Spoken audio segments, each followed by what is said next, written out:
सुबह हुई, लेकिन रामू के घर में आज सूरज की रोशनी से ज्यादा उस पेड़ की चमक थी।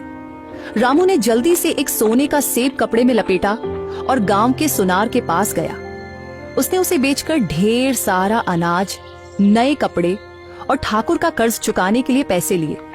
लेकिन रामू भूल गया था कि दीवारों के भी कान होते हैं और सोने की चमक अंधों को भी दिख जाती है। ठाकुर हुक्का पीते हुए हैरानी से बोला, क्या कहा तूने? फिर से बोल। जी मालिक, रामू ने आपका पूरा कर्ज चुका दिया है, और सिर्फ कर्ज नहीं, उसने पूरे साल का लगान भी एडवांस में दे दिया है। सुनार कह रहा था कि रामू के पास जो सोना था वैसा खरा सोना आज तक उसने नहीं देखा। एक रात पहले जो आदमी दाने दाने का मोहताज था, वो आज मेरे मुंह पर पैसे मार रहा है। जरूर उसने कहीं चोरी की है या फिर उसे कोई खजाना मिला है। मालिक, गांव में अफवाह है कि उसके आंगन में रातों रात कोई जादुई पेड़ उगाया है। जादुई पेड़? चलो, अभी चलो, देखूं तो सही कि मेरी जमीन पर कौन सा पेड़ उगा है जो सोना उगा रहा है। रामू और गीता खुशी से खाना पका रहे थे। चिंटू नए कपड़े पहनकर खेल रहा था। तभी अचानक दरवाजा जोर से खुला और ठाकुर अपने 3 लाठियों गार्ड्स के साथ अंदर घुस आया। मालिक, आप यहाँ? मैंने तो कर्ज चुका दिया ना। ठाकुर रामू को धक्का देकर साइड करता है और सीधा उस चमकते हुए पेड़ की तरफ देखता है। उसकी आंखें फटी की फटी रह जाती हैं। हाँ, अद्भुत, अविश्वसनीय, चांदी का तना, सोने के फल। मालिक, ये भगवान का दिया हुआ वरदान है हमारी गरीबी मिटाने के लिए। चुप कर भिखारी, ये जमीन किसकी है? मेरी। इस जमीन पर उगने वाला हर घास का तिनका मेरा है, तो यह पेड़ भी मेरा हुआ। गीता हिम्मत करके बोलती है, नहीं मालिक, ये बीज एक साधु ने रामू को दिया था। इस पर सिर्फ रामू का हक है। उन्होंने कहा था। साधु? कौन सा साधु?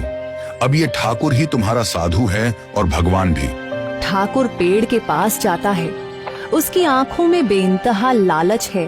वह हाथ बढ़ाता है एक सोने का सेब तोड़ने के लिए। रामू चिल्लाते हुए बोला, नहीं मालिक, छुएगा मत। साधु बाबा ने कहा था कि लालच की परछाई पड़ते ही यह श्राप बन जाएगा। श्राप? हाँ, मैं ठाकुर हूँ। श्राप मुझे नहीं, मैं श्राप को देता हूँ। इन तीनों को पकड़ लो, इन्हें इस पेड़ के तने के साथ बांध दो। आज मैं खुद सारे फल तोड़ूंगा। ठाकुर के आदमी रामू, गीता और चिंटू को घसीटते हैं और उसी सोने के पेड़ के तने से रस्सी से बांध देते हैं। परिवार रो रहा है, गिड़गिड़ा रहा है। अब देखता हूँ ये पेड़ मुझे कैसे रोकता है। सारा सोना मेरा है, मेरा। जैसे ही ठाकुर ने अपने लालची हाथ उस पवित्र पेड़ की तरफ बढ़ाए, हवा अचानक थम गई। आसमान में जो सूरज चमक रहा था वो अचानक काला पड़ने लगा। पेड़ के जो पत्ते सुनहरे थे उनका रंग बदलकर गहरा लाल, बिल्कुल खून जैसा हो गया। साधु की चेतावनी गूंज उठी। जिस दिन किसी लालची इंसान की परछाई इस पर पड़ी, ये बीज श्राप बन जाएगा। ठाकुर डरते हुए पर लालच में अंधा होकर बोला, ये रंग क्यों बदल रहा है? कोई बात नहीं, सोना तो सोना होता है, चाहे लाल हो या पीला। ठाकुर ने झटके से एक सोने का फल तोड़ा। झटका लगते ही पूरी जमीन जोर से हिल गई। पेड़ के अंदर से एक भयानक गरजती हुई आवाज आई, जैसे हजारों शेर एक साथ दहाड़ रहे हों। पापी, तेरा लालच तेरी कब्र बनेगा। ये पेड़ बोल रहा है? फल हाथ से छूट जाता है। वह जमीन पर गिरते ही सोने से बदलकर एक काले जहरीले सांप में बदल गया। सांप फड़फड़ाते हुए ठाकुर की तरफ लपका। सांप, बचाओ। लेकिन बात यहीं खत्म नहीं हुई। पेड़ की चांदी जैसी डालियां अचानक लंबी होने लगी, जैसे वो लकड़ी नहीं बल्कि बड़े बड़े हाथ हों।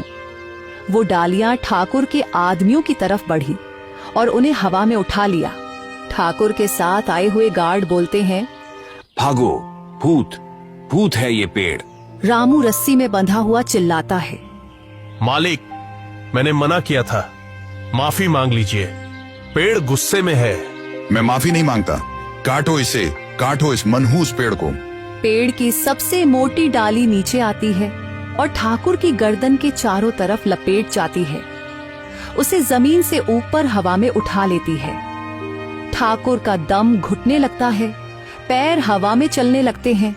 गीता रामू से बोलती है, ये तो शैतान बन गया है, ये हमें भी मार देगा। नहीं, ये सिर्फ पाप को पहचानता है। तभी जमीन पूरी तरह फट जाती है।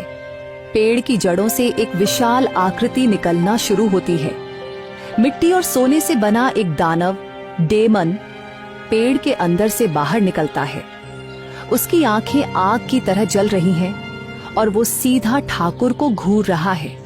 तूने मेरे पवित्र फल को छूकर अपवित्र किया है। अब तेरा शरीर भी सोना बनेगा, हमेशा के लिए बेजान सोना। ना, नहीं, मुझे छोड़ दो। रामू, बचाओ। ठाकुर की चीखें आसमान चीर रही थीं।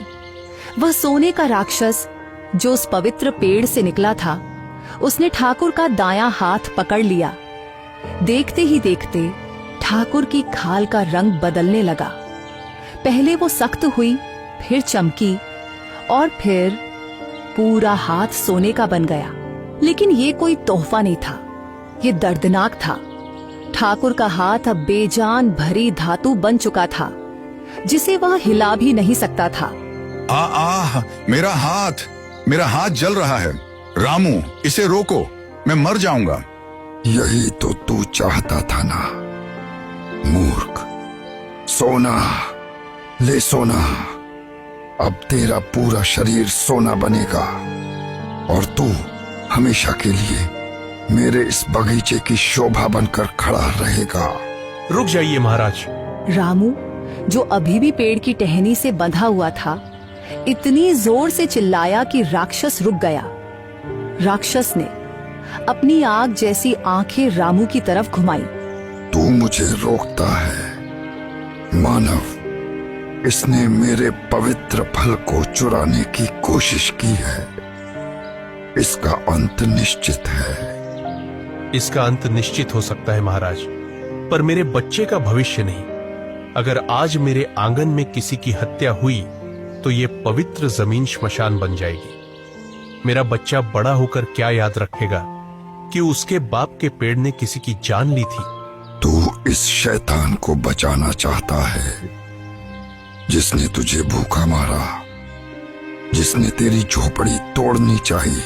मैं इसे नहीं बचा रहा, मैं अपनी इंसानियत बचा रहा हूँ। साधु बाबा ने कहा था कि ये बीज मेरे मन की परीक्षा है। अगर मैंने बदले की भावना से इसका अंजाम देखा तो मुझ में और इस ठाकुर में क्या फर्क रह जाएगा। हमें ये सोना नहीं चाहिए महाराज, हमें बस शांति चाहिए। अगर ये सोना किसी की जान लेकर मिलता है तो ये सोना नहीं, हमारे लिए मिट्टी है। सोने का राक्षस थोड़ी देर शांत रहता है, फिर एक गंभीर शर्त रखता है। ध्यान से सुन रामू, यह श्राप तभी रुकेगा जब इस लालच की जड़ काट दी जाएगी।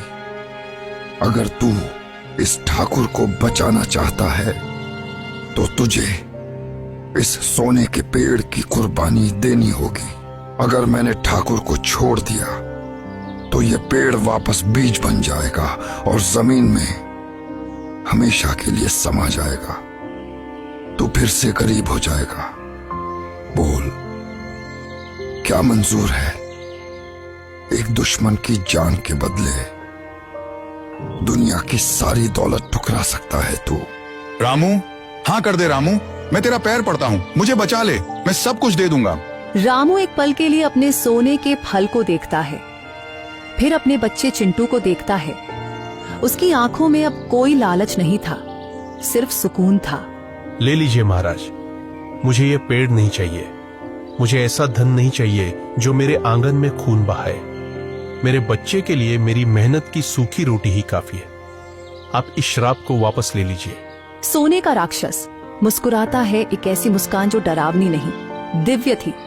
जैसे ही रामू ने अपनी सहमति दी, एक तेज रोशनी हुई जिसने सबकी आंखें चौंधिया दी। जब रोशनी हटी तो नजारा बदल चुका था। वो विशाल सोने का राक्षस गायब था। वो चमकता हुआ सोने का पेड़, उसके हीरे जैसे पत्ते और सोने के फल सब हवा में धुएं बनकर उड़ गए। वहां अब सिर्फ रामू की टूटी हुई झोपड़ी थी। और वहीं पुरानी सूखी जमीन। ठाकुर जमीन पर पड़ा हाँफ रहा था। मैं जिंदा हूँ। ठाकुर ने अपना हाथ देखा। वह अब वापस मांस और हड्डी का बन गया था, लेकिन एक निशान रह गया था। उसकी एक उंगली अब भी सोने की थी, हमेशा के लिए उसके पाप की निशानी। रामू, रस्सी खुल चुकी थी। वह ठाकुर के पास गया और उसे उठाने के लिए हाथ बढ़ाया। उठिए मालिक, घर जाइए।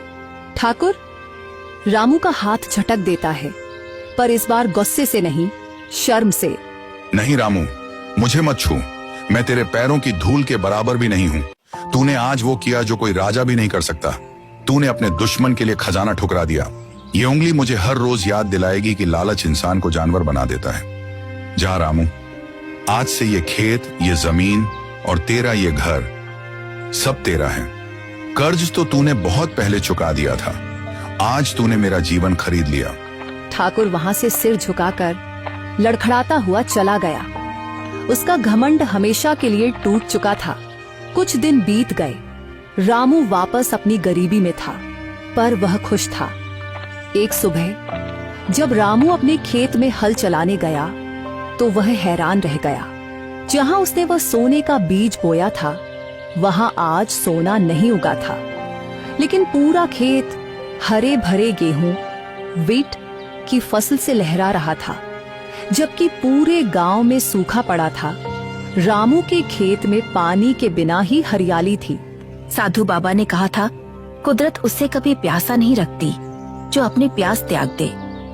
ये सोना नहीं है रामू जी, यह सोने से बढ़कर है। ये जीवन है। सही कहा गीता। सोने से पेट नहीं भरता, अनाज से भरता है। हमारी असली दौलत यह संतोष है। दोस्तों, लालच एक ऐसी आग है जो सब कुछ जलाकर राख कर देती है। रामू चाहता तो दुनिया का सबसे अमीर आदमी बन सकता था, लेकिन उसने सोने से ऊपर इंसानियत को चुना। जिंदगी में अगर बेशुमार दौलत और मन का सुकून में से कुछ चुनना पड़े तो हमेशा सुकून चुनना, क्योंकि सोना तो चोर चुरा सकता है, पर नीयत का फल भगवान खुद देता है। और अगर आपको हमारी ये कहानी पसंद आई तो हमारे चैनल को जरूर सब्सक्राइब करें, कहानी को लाइक करें और एक प्यारा सा कमेंट भी कर दें। हम आपके लिए ऐसी ही और कहानियां बनाएंगे।